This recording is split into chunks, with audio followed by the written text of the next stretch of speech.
Welcome back. Let's go. Recovering Out Loud podcast. If you're new here, welcome.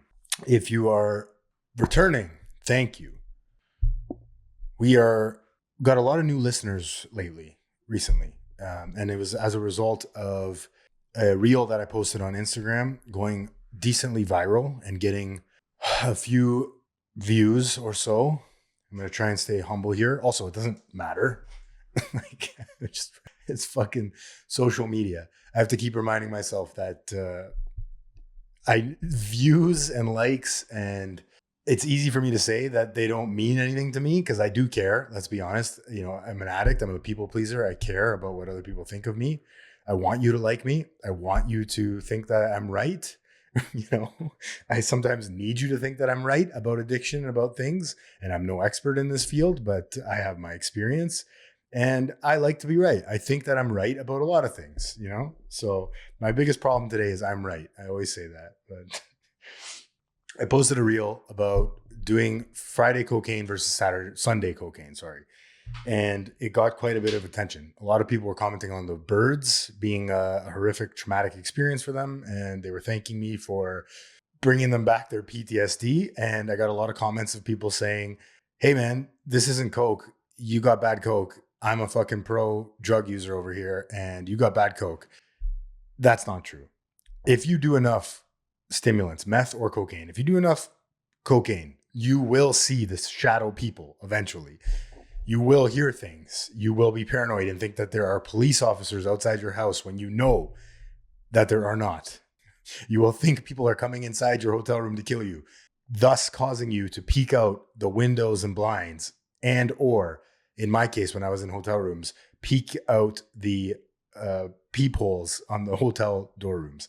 I was a pro in peeking out that peephole. I would remember vividly seeing people outside trying to get in. And the most recent one I can remember was being in a hotel room, peeking out and hearing like a bunch of people outside trying to get in my room. Because earlier that night, I had my drug dealer, my only friend at the time, my drug dealer. I thought he was my friend. He was just using me for, well, I don't even have to finish that sentence. He wasn't my friend. You know what I'm talking about. And he would bring random people over to my hotel rooms and just party. And I loved it because I had people to party with and people to use drugs with. And as an addict alcoholic, I just wanted to feel like I wasn't a piece of shit. Like there was other people in the world abusing drugs. I wasn't the only one. I knew I needed to come back to recovery and I wanted to feel less alone and use with people that I thought were quote unquote worse than I was in terms of their drug use, in terms of this episode is going to be a little bit about my story, introducing you to me. I think that's important. I don't have a crazy story like the ones you hear on the internet or on the rest of the podcast of some of these people, but I do have a story and everybody has a story. So if you are in recovery and you think I am not like any of these people, I once thought like that. I'm not as bad as him. I'm worse than him. Stop comparing yourself. Focus on the similarities, not the differences. That'll keep you around longer. That'll keep you sober longer. Trust me. We are all the same. Our external circumstances might not be the same, but I felt the same way you did. That level of fear, shame, embarrassment, disgust that I just described with you peeking out the hotel rooms, I'm sure you felt that some way or another in your addiction. The hiding, manipulating, getting kicked out, people not trusting you, the waking up every morning and promising yourself you're going to quit, you're not going to do this again to yourself, to your family, and then doing it anyways, and then wondering how the fuck you got here, how you did it again when you knew deep in your heart that you weren't going to use drugs and drink again. And yet here we are. So a little bit about me. Right now, I am a addictions counselor at a rehab. I work on the admission side in Toronto. I love it. I truly believe it's my calling, my passion. I love working with people. I love being the first phone call that a lot of people make to come into rehab. And it's a lot of fun. It's a great experience that you won't want to miss. And you can have that experience if you get into recovery, and you don't have to work at a rehab to get that experience. You can, whatever group you go to, whatever group you belong to, 12-step, smart recovery, and you can be of service to the new person. Gets me out of my head, gets me into their shit, and I'm thinking less about me. And that's what recovery is about, is How can I think less of me, less about me, not less of me? Don't make that mistake. That's a mistake. How can I think less about me and more about others, right? I love myself today. I don't think less of myself. We're all equal, like I said. So, welcome to all the new people. I'm so glad that you're here. Again, I don't claim to be a recovery expert. What I do claim, though, is to be an expert in my own disease, my own addiction. I had a counselor at a rehab once tell me, you need to become an expert, a PhD, a scholar in your own disease. Learn about yourself, learn about your disease, learn about your tendencies. Why do I do things? Why do I use drugs? Why do I use alcohol? Why do I keep coping with these crutches in my life? Why do I gamble? Whatever your thing is. Why do I turn to porn?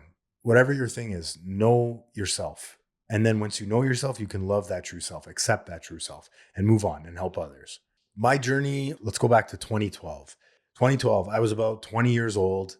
I was using marijuana and drinking every single, why did I say that? Marijuana. I was smoking weed, and what a counselor, eh? Loser. I was smoking dope. Yo.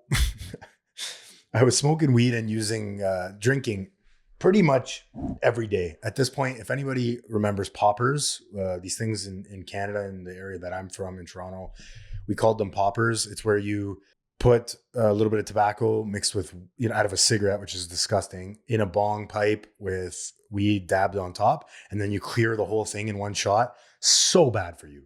So bad. There's still some guys that I know. I don't hang out with them, but they're still doing it to this day. We used to do like 5 to 15. Some people would do 20 in one session. It was so bad for your lungs. Oh my God. We cough. Don't miss that. Poppers. I was smoking those every day. I remember I went to university because I thought that was the right thing to do. I got into a program I hated and I never went to class. By 2012, I would say up until this point, when I was 19, 20, 21, I was doing the daily weed, not daily drinking, sorry. It was more weed and it was every day. I found cocaine when I was about 20 years old and I was at a party. I remember this guy had it out and everyone was doing it and I was intrigued. I don't remember exactly what it felt like that first time, but I do remember really liking it. I remember it. Here's what cocaine did for me, and meth and all stimulants. It allowed me to feel connected to the room that I was in. It allowed me to feel a part of. I felt like my jokes were funnier. I felt like girls liked me more. I felt like I was the center of attention, the center of the party. I felt like I was in control of my actions, my behaviors, myself. I could do whatever I wanted. It turned down the volume in my head on the anxieties of, oh, you're a piece of shit and you don't have enough. And, you're not making enough money and you're failing at school. All these negative thought loops in my head. Cocaine and meth just quieted it down. And now my camera's going to fucking die. I don't understand. All right, we're back. If you're wondering why I'm wearing a different sweater, it's because my camera died. The batteries on these things suck. Anyways, you don't care about that. You want to hear how I fucked up my life and then came back from it. So as I was saying, I was using cocaine every day. I was living with my parents at the time and they kicked me out. They gave me an ultimatum and said, you can go to rehab or you can live in your car. You're not living in here. So I lived in my car for 2 weeks like a good addict alcoholic. Don't recommend that. Not ideal. It was winter, 2015. After 2 weeks, finally agreed to go to rehab against my better judgment, I guess, at the time. Ended up being the best decision of my life, but it was scary. Definitely a scary one. Went to Minnesota, which was cold in the winter and shitty, and I didn't know anyone. I was the only Canadian there, 23 years old, in a rehab that was for kids and teenagers, and I was the oldest guy there. So it was at this rehab where I found out about recovery. I found out about recovery programs. I learned about emotions and higher powers and spirituality. I learned about sobriety, recovery, really. Managed to get 7.5 years clean and sober by listening, following direction of the people at this facility and the groups that I joined. And essentially, this is how I tell everybody how to get sober. Like, you ask me how to get sober, it's you find somebody that has more sobriety time than you ask them what they did, and then you do it, especially when you don't want to do it. It's very simple. Recovery is so simple. Following direction, doing things you don't want to do, showing up, instead of drinking, calling somebody every time you want to pick up a drink or a drug, you call somebody in recovery instead. It's not easy. It really is that simple. So I followed that direction.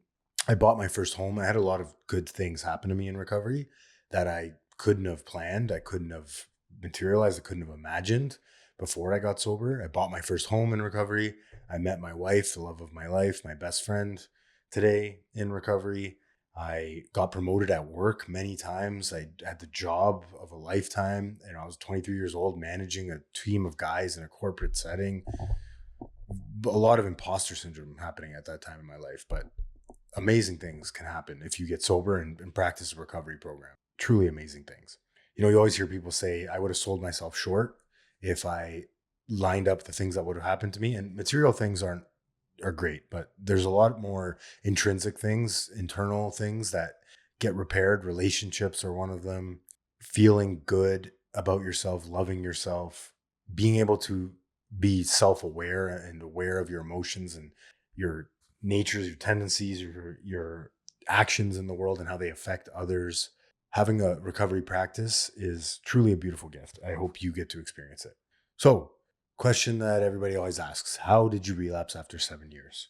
Well, I'll try and simplify it for you. I had secrets in my head. So I started taking steroids. I heard from a buddy that the certain type of steroid was beneficial for him, and something in my brain went off. Obviously, there was an unchecked, unmet need of body dysmorphia involved there with that. And I had a backdoor. My addiction had a backdoor. So it started with steroids. I got a prescription so I could justify it with the doctor. Started doing that. And then I'm buying all sorts of other steroids online. At this point, I continue to see these ads for Adderall and Vyvanse and mainly Adderall, but an idea pops into my mind. And again, this is what I urge everybody. When these ideas come up in your mind, make sure you tell somebody about it. Make sure you voice it. Idea comes up in my mind. Hey, maybe you had ADHD all this time and you could be doing better at work. There was no problems at work, by the way. Everything was great. My life was amazing. Maybe you could be doing better, right? There's always more. The disease of not enough addiction. What's more next? What can I do next? How can I fix me, feel better? If one is great, 1,000 must be amazing. So I went to a doctor. I managed to get a ADHD script, started taking Vyvanse, loved it, obviously. It was like, I always say this to people, it was like cocaine in a pill for me. If you struggle with substance abuse and you don't have ADHD, or if I just stay away from it, honestly. I don't have ADHD. I convinced myself that I did just so I could get high, essentially. Just avoid the pressure, the pain, avoid it all. If you do have ADHD and you take it, I know some people in recovery that do take ADHD medication and they benefit from it. They feel great. They don't relapse. They don't abuse it. I wasn't one of those people. So if you're on the fence about that, just talk to people about it. Get honest. If you start keeping secrets, that's what's going to take you down. Nothing can make me relapse externally. It's secrets I keep in here, great ideas, plans that I'm not telling anybody. That's how I relapse every single time. So I started taking the steroids in 2022. By March of 23, the end of 23, I was engaged in March of 23. By the end of 2023, I was on the ADHD meds, started taking them for partying and staying up for multiple days at a time. I'm keeping secrets. I'm buying Adderall online now. Now I've managed to wiggle my way onto the dark web, which is a whole other podcast, a whole other story. That website is crazy. That place is crazy. It's a whole, anyways. I'm shipping drugs from Montreal mainly, all over Canada, but Montreal specifically, into Toronto. And now I'm getting too high. I'm getting a lot of anxiety constantly. I can't sleep at night because I'm taking, 15 to 16 of those 30 milligram Adderall pills a day, probably more, 20, 30 of them some days. And I'm completely dependent on it. I'm completely reliant on them. So I need something to come down. And I start reading on these forums. At this point too, I'm also surfing lots of forums and Reddit forums and sketchy chat groups about how to do drugs safely and effectively. It was a mess. It was an awful place to be. I'm doing ketamine at this point, buying it online. I'm doing fake Xanax that I'm buying online. I'm buying Xanax from India. And I start getting benzo blackouts. And if anyone's familiar with benzo blackouts, one of the worst, most dangerous state of minds to be in.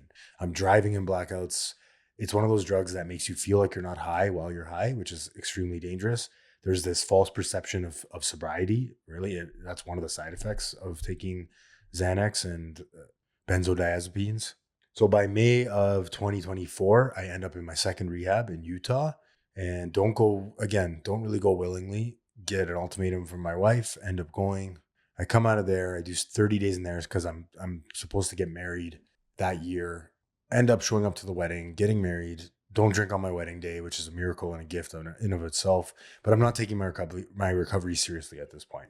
I'm living in a sober house, but I'm not going to the meetings with the guys. I'm not hanging out with the guys. I'm focused on my marriage and my relationship, which to a lot of people might sound like the right thing to do at that point, right? But to us addicts, that is detrimental, deadly. If I put anything before my recovery, I am going to lose that thing. Full stop, period, end of sentence. Challenge me on that. I guarantee you will lose. If you are a true addict alcoholic, if you put anything before your recovery, you will lose that thing. Kids, wife, anything. Recovery has to come first. If you don't put your recovery first, you have nothing. You are nothing. You can't be of service. You can't be yourself. Anyways, I'm done with that rant. So by September of 2024, I'm kicked out of my house and I spend 4 months on a meth, Xanax, ketamine, relapse, surfing hotels, surfing Airbnbs, just absolutely awful. Awful. Nobody's hanging out with me now. I'm going to bars by myself. I'm talking to random people. I'm taking a massive amounts of stimulants. I'm drinking every day. And I'm at this point, I have psychosis again. I'm going into psychosis again. And I'm taking videos of myself with a weapon in the shower, scared people are going to come into the room, Airbnb, and attack me. I remember I was in one Airbnb and I stayed up for probably 24 hours straight, hiding in the bathroom, just convinced that people were coming inside to kill me or steal my drugs or take my money or all of the above. Awful, awful place to be. This now leads me to the beautiful rock bottom. So I'm in my last hotel in downtown Toronto and I have a load of drugs on me, but I start to run out of money. I'm trying to move funds around. And at this point, I can't afford even the deposit on the hotel, which is like $150. I can't even afford that at this point because obviously I don't need to tell you why. I'm spending money on hotels and overextending myself on credit cards and can't even afford the deposit in hotels. So I'm at this point, it's like January. So it's actually probably around this time last year, actually. Yeah. The second week of January, I just celebrated New Year's by myself in 2024. I'm miserable. My wife won't take me home. She's not talking to me, but she's supporting me and ready when I'm ready to get help. She's there when I'm ready to get help. So, just thinking about it brings back so many feelings and memories. That last phone call I remember I made to my wife and I told her I was actually done. I was finally done and ready to go to rehab again. Dragging my clothes on the street of downtown Toronto, and I come home, I give her all my drugs, we throw them all out, and I spend that next 4 days, that weekend, detoxing and getting ready to go to rehab. I go to rehab on Monday, and I remember, I'll never forget this. I walk in there and there's a guy there with 20 years sober, and he says, "Son," Dave, never forget him, "Son, welcome back to recovery." And I started crying, broke down. What a great experience coming back in.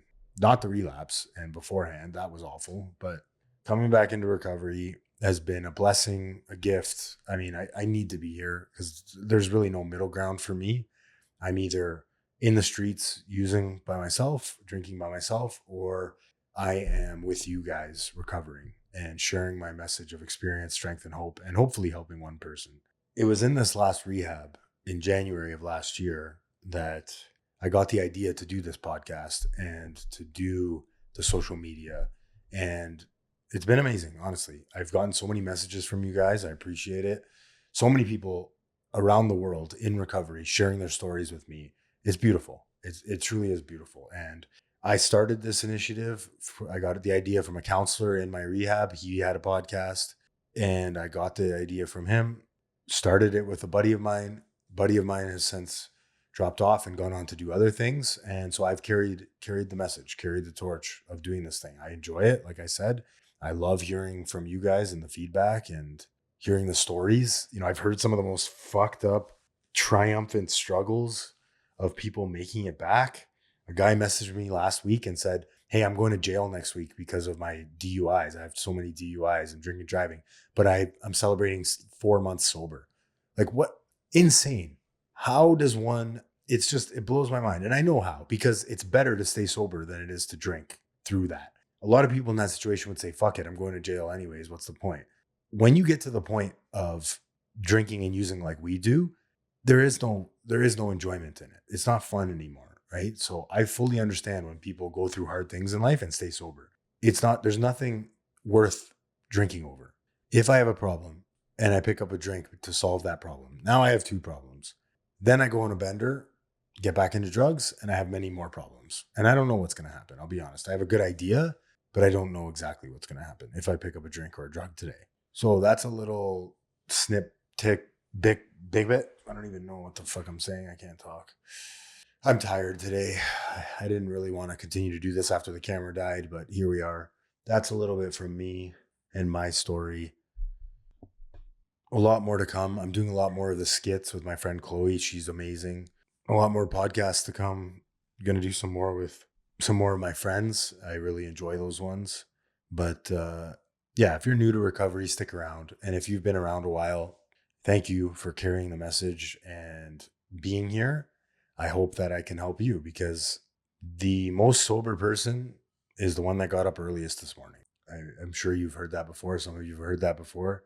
It doesn't matter how much time you have. It's the quality. Quality of sobriety is what matters today, not quantity.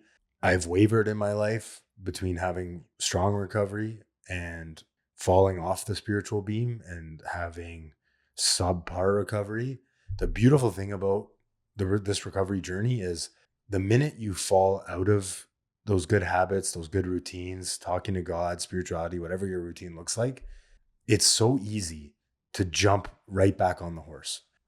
In my experience, it takes a bit longer to get off the spiritual beam completely than it does to jump back on and get back into it. And recovery, start fresh. Every day is a new day, right? Just for today. I'm going to practice my recovery program just for today. I'm not going to drink just for today. I'm not going to do drugs just for today. And if that's too stressful, do it for the next 15 minutes. I'm not going to drink for the next 15 minutes. I'm not going to do drugs for the next 15 minutes. Hopefully that was helpful. Like I said, my brain isn't really working right now. I kind of shut it off after I had these camera failures, but hopefully you know a little bit more about me now and a little bit about my story. I'm so grateful that you've tuned in today. I'm grateful that you followed and that you follow me on social media and Instagram at Recovering Out Loud Pod. Reach out to me there. Send me a message. I answer every single one. And I can honestly say that even with the amount of followers now that I have and the amount of messages I get now, I still do go through it and answer them because I enjoy doing it. And I remember what it was like to be new and newly sober and to relapse after long-term recovery. And I also remember what it was like to be on top of the recovery mountain. So recovery is simple, not easy. Thanks for listening. Love you all. If nobody has told you this today, I love you.